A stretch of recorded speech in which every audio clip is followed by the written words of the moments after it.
ほう、向かってくるのか。逃げずにこのディオに近づいてくるのか。You're goddamn right.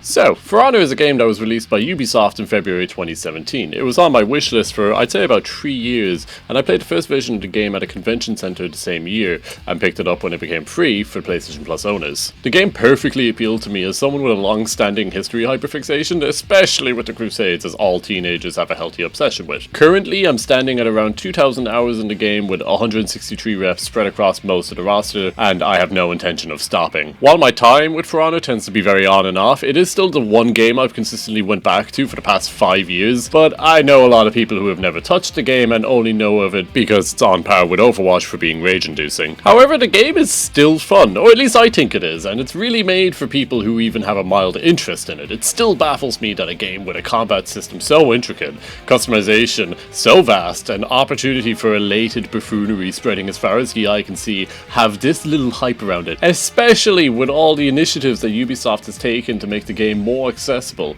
So hopefully in this video I can give you a good idea of the game and if it's for you, since I surely wouldn't be opposed to a wider player pool, and the more hype around the game the better in my head. Also, Ubisoft, please sponsor me. I need more steel for the cosmetics. I promise I'll show them off. Now, with all of the hullabaloo out of the way, let's get into why you should play For Honor leading into 2025. The main selling point of the game is the intricate fighting system known as the Art of War. Essentially, you have 3 directions you can attack from, with a series of light and heavy attacks. Each of those can be parried with a well-timed heavy attack, and so forth. Parrying any light attack gives you a free heavy, and parrying any heavy gives you a free light attack. Currently, most heroes in the game have dodge attacks that allow you to evade and strike at the same time, and that's about what you'll pick up in your first few hours of the game. You'll hopefully get a feel for how the game works, and if you played the story and tutorials, you might consistently make it to the top of the leaderboards most matches. You'll get the hang of things like guard breaks, and by the way, please do, for the love of God, please learn how to counter a guard break. It's just press the guard break button. It's very easy. And you'll notice that certain attacks gain properties based on their combos, like Orochi's undodgeable dodge attack or Warden's unblockable heavy finishes.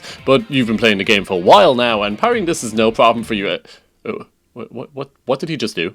Introducing the humble feint, the gemstone of this combat. See, previously this was a rhythm game, where you just practiced the timing of attacks until you could parry them on instinct. But now, suddenly, if you've made it this far into this cesspool of a game, you do not want to parry. A feint combined with a guard break leaves you open for a free heavy attack, at best, with worst to come. Guard breaks will also leave you open to being tossed in any direction, like a wall for a longer stun, or a ledge for a permanent stun. The mischievous ledge is a bad omen to any fight. All instincts based on honor and fair fighting tactics falls at its sight, because if you don't ledge him, that leaves you open to being ledged. Starting a fight knowing all of your options and all of your opponent's options is when you lock in and go into the zone, only to get ganked by the rest of the other guy's team, but sometimes you can get even further and take on multiple guys at once, much like your mother. But what else do you have in your kit? Well, I'm glad you asked me, soon to be meat on the end of my sword. The clowns of the circus that is For Honor nowadays are various enough to satiate any autistic history hyperfixation you ever had and accommodate any playstyle you're looking for. We got gladiators, Ronin, berserkers, big guys, cannibals, even bigger guy, shtick, human fighter, Scotland, fist, Ezio Auditore, and mommy. Each of these have a category of vanguard, heavy, assassin, or hybrid, and all of these words used to have meaning, but now they're just general umbrella terms that really hold no weight. Some heroes have deflects, which let them dodge into attacks and reach peak humanity, as nothing looks cooler than pulling off a deflect. Others have light or heavy attacks that can go through opponents' attacks, bashes that can open up your opponents to a free strike, and whatever the f this is. Enemy team is breaking. There are so many to choose from, and all are generally viable, my personal favourites being Kyoshin, Warmonger, and Varangian Guard, mostly because they got mad drip. Oh, you heard me well. This entire time you may have been wondering, yeah, but what's the eventual gold? And brother, let me tell you, it's all about the cosmetics. For Honor's cosmetics are insane. So insane, in fact, that I have 2,000 hours in this game exclusively because of that. We're not just talking about whole repertoires of closets of cosmetics to choose from unique to each hero, but we also have emotes, executions, signatures, effects, masks, and costumes that can all be bought within in-game currency earned from simply playing the game. I know, an unheard of fucking concept. These cosmetics, the armor specifically, is the best part of any game I've ever played. Every 20 levels you rep up a hero and either unlock a new rarity of armor or the previous one becomes standardized. So when you reach rep 1, you sometimes get blue rarity gear, and then at rep 2 you always get blue rarity gear. And so on until you unlock bright blue rarity at rep 7, which then becomes standard at rep 8. And I promise they're not all just shades of blue. And let me tell you, this is the first game in a while where I've been saving loadouts exclusively just for cosmetic looks. Like, look at this shit.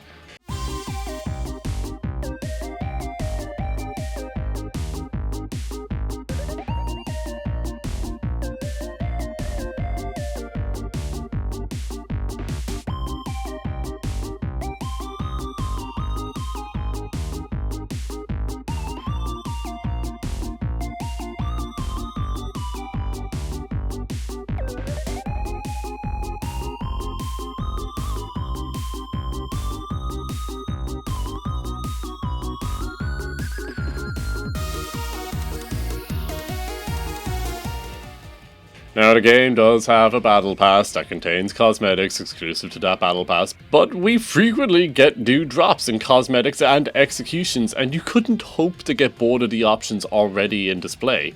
All your progression being tied to cosmetics as well also makes the game much more fun, in my opinion. Right off the bat, you can buy any hero with in-game currency, and if you do the tutorial or story mode, you get more than enough to buy any hero. After that, once you get them to level 20, you unlock all of their feats. Beyond that, the only way anyone can do better than you is if they're better than you. In Dominion, there can be scenarios where one person is damaged or being 2v1'd, but if you come across another player and you're both at full health, then that's it.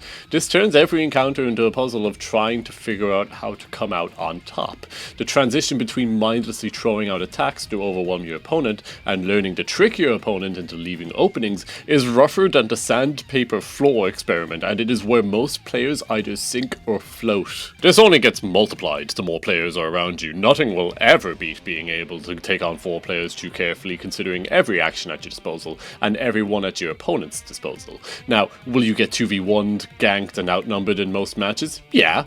But learning to prolong these fights and conserving revenge until backup arrives or just to waste your opponent's time is something you pick up on quickly too. These examples have nothing on the moments when your team is breaking, all 4 of you are packed onto one objective and all 8 players clash.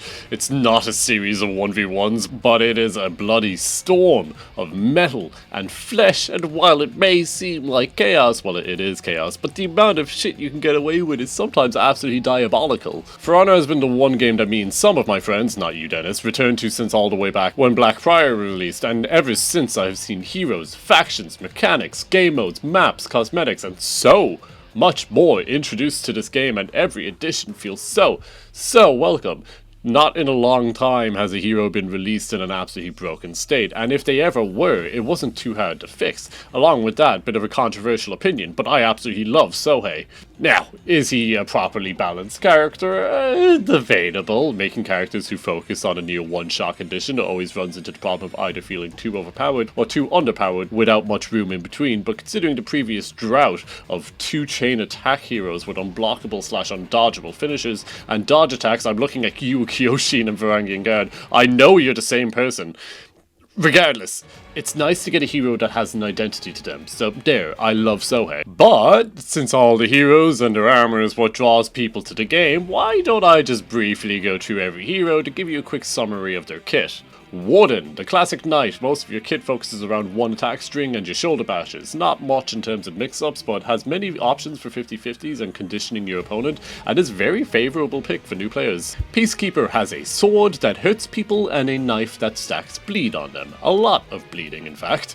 If your opponent is panicked by the bleeding, they're just going to get smacked in the face with heavies repeatedly, and if they're too scared of the heavies, they're just going to have to buy a new liver. Conqueror carries his momentum with his flail. The longer your combo goes on, the more scary it gets, but your attacks are still slow, so know when to feint your opponent into a bash. Expect a lot of dodging from your opponent. Also, this is somehow not the hybrid of the faction. Lawbringer has a big halberd and big hammer. Smack someone over the head and then shove them to poke them. Shove, poke, slap are your 3 favourite words for this kid. Also one of the worst moves in the game. Also not the heavy of this faction somehow. Someone at Ubisoft decided to combine boxing with the knights and somehow came to gladiators. Possibly the most honest kit in the game with so many options that it's overwhelming for both you and your opponent.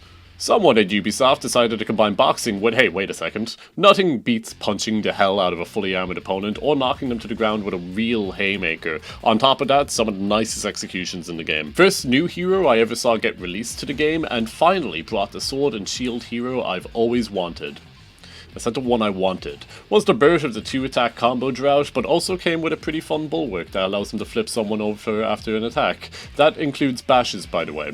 And bashes includes dive attacks. Dami Mami, one of my favourite heroes, though she borrows a lot from Warden. Her claws allow her to bash opponents and start her combo strings again. This combined with some pretty nasty hyper armor makes for a good all-rounder. Also a must if you're attacking in Breach. One of my least favourite heroes in the game, simply because he has a name. A mix of some pretty alright lights with some devastating heavy potential and that kick that always messes up my timing. You look at this man and you know exactly what you're getting. Pretty strong combos with some pretty annoying mix-up potential. This hero was made for people who see him and pick him up straight away. Embodies small dog syndrome, having a lot of hyper armor without the health to back it up, but that's okay, as once you hit them out of their combo, they're playing your game now. Really fun to play as, really not fun to play against. Warlord is the one you see in all the memes of people getting picked up and thrown off ledges. Pretty good defensive capabilities, embodies big turtle energy, but sometimes you can get out pretty good and long combos with proper headbutts and guard breaks. Valkyrie is a pretty fun hero if anyone used anything other than her sweep. When was the last time you saw Valkyrie deflect? Really good 3-string combos with light finishes that can toss your opponents along with a pretty fun bulwark stance. Highlander is a big guy with big sword. You'd expect him to be pretty slow, but over the years of balance patches, I feel like Highlander has lost his identity. Though, then again, I haven't touched him in years. Watch out for those heavies, by the way. I always parry a little bit too early. Shaman is, by far, my least favourite hero in the game, purely from the agony of facing her as a new player. If you know, you know. Can stack bleed on opponents, and if she does, she can pounce on them to heal and deal a sizable amount of damage, though you'll mostly be using this to stop people from using revenge and getting a few cheeky hits in before they can stand up. Jormungandr is a stamina fiend and will try and get you exasperated as soon as possible so he can knock you to the floor and initiate the ostentatious nutbuster. Along with some hyper armor and some wound up heavies, you're either going to be knocking around your opponent with either bashes or regular attacks. Varangian Guard, the first Viking to look like a Viking. Much like Warlord, you're a highly defensive hero, and both of you even have a headbutt. However, your bulwark has more options for counter attacks, and having a superior dodge attack is pretty good. Also, by the way, one of my favourite heroes in the game. Kensei is one of the most balanced heroes in the game with well-paced attacks with reasonable damage. One hero that I've always wanted to play, but it still hasn't clicked with me yet. A lot of feinting involved, so a really good hero if you have really good game sense. Orochi is a lot of people's first because of Katana, and one a lot of people don't move off of, so prepare to see a lot of high level ones. If you're looking to play them, you can look forward to more dodge options and even some feintable dodge attacks, which always throws people for a spin. Shigoki is another popular first pick, and this thing is a truck to mess with. Your side heavies on average hit more than just one person, be it enemy or friend. With hyper armor on your charged heavies, headbutts, grabs, and launches, you will always at the very least feel bigger than your opponent. Nobushi is a pokey spear lady with a lot of bleed and weird dodges that let her step back without stepping back, combined with a kick that can easily vortex any player. It's me, I'm the player. You are shinobi and you are tiny, and you feel tiny, but also kick and dodge a lot. The shinobi invented the divine art of dodging while already dodging, making it a much safer option, along with bashes that go into more dodges, bashes, undodgeables, and unblockables, giving you a lot of mix-up options once you have people in your trap. Also, award for having the coolest deflect in the game.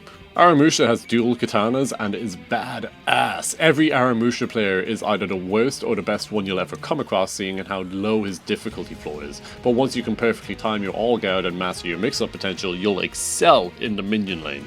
I love Kyoshin for their ability to absolutely terrify the opponent into stillness. You don't have much in options for initiating a fight, but you can very reliably counter most of their options with an all-guard, superior lights, superior dodges, and superior all-guard. So hey, my current favorite hero and the most recent one as of writing this video. Your kit wants you to land a heavy finisher and light finisher in every direction to unlock an attack that will most likely one-shot or severely cripple your opponent. Outside of that, you have very limited options, but any player can be brought down with heavy feints, guard breaks, and light attacks. I often describe combat in For Honor as dancing, so it's nice to have a hero that does pretty much that. You get both dodge heavies and dodge lights, which will make up the majority of your combos. Feints and recovery animations can be cancelled into dodges, so dodge throughout a heavy, cancel it into a dodge, or let it slide off and then dodge, but just don't stop dodging. Nugia is a very weird hero that can trap her heavy attacks so that if someone's guard is on that side, they'll be automatically attacked.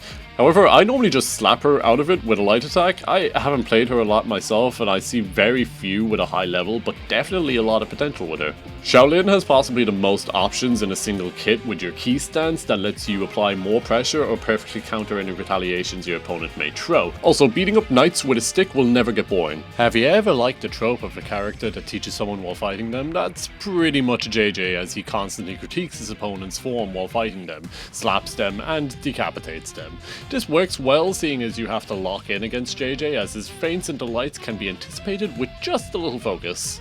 Jianhu is similar to Tiandi, where you want to dodge near constantly to keep up your momentum. Toss out the every so often zone to catch off your opponent, go for light unblockables to get free damage, go heavy unblockable into feint to continue your combo, and sometimes just go heavy unblockable. Imagine you had a gun with bullets, but the bullets only suggested death and you kinda just put that at the bottom of the priority list. Pirate has a gun, and shoots you with it in a very stylish way, for someone who just did as much damage as a shout. Great mix-up potential and has immaculate fashion for a new hero. Medjay is the big Egyptian dude who switches between one big weapon and two small ones. He gains benefits the more he switches, so it quickly turns into a Beyblade match, and he has a really interesting bash. Interesting in a way that I don't see any use for it, but sometimes I see people land it, and I'm very proud of them for that. For Honor's Mace and Shield hero, and Captain America if you're playing with feats, her heavy finishers have different properties depending on which direction they're coming from, and some pretty nice bash/dodge mix-ups that a skilled player can do a lot with.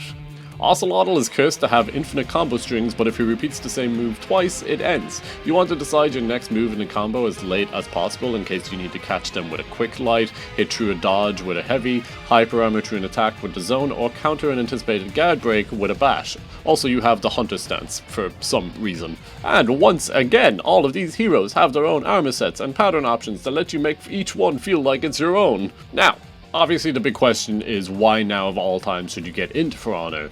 And obviously I don't think there's been a better time to get into the game. The roster is absolutely massive, and after the grand initiative by Ubisoft to focus more resources into reworking and balancing hero, I feel like I can play any hero in the game without their mechanics working against me. Do some heroes still annoy me, and do I think their tactics are cheap? Yeah, but the game is built in such a way that if I'm smarter than someone, I'll beat them. The game has gone through many life cycles of player counts rising and dipping, and the only thing surviving are the sweats who make it harder for new players to pick up the game and returning players to relearn what they knew at a higher level. This is For Honor's biggest problem, and this is why I wanted to make this video. The more people playing For Honor, the better. The more varied the player pools, the better matchmaking, and hopefully with more new players we can expect more content and funding on the game.